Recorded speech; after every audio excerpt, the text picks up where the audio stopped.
Pacific सिर्फ दुनिया का सबसे बड़ा ओशन नहीं है, ये सबसे अजीब भी है। क्या आप अनजान में गोता लगाने के लिए तैयार हैं? Pacific ocean 63 million square miles से ज्यादा कवर करता है। ये प्लैनेट का 1/3 है।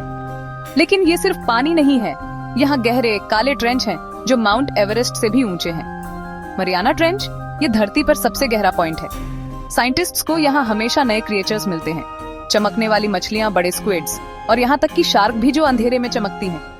लेकिन असली मिस्ट्री क्या है? कुछ जगहें इतनी गहरी हैं, हमने पैसिफिक का सिर्फ 5% ही एक्सप्लोर किया है। पुराने शिप ब्रेक्स, खोए हुए शहर और शायद अनदेखे मॉन्स्टर्स भी वहाँ नीचे हो सकते हैं। तो आपको क्या लगता है, अंधेरे में क्या इंतजार कर रहा है? अपनी सबसे वाइल्ड थ्योरी हमें कमेंट्स में बताएं।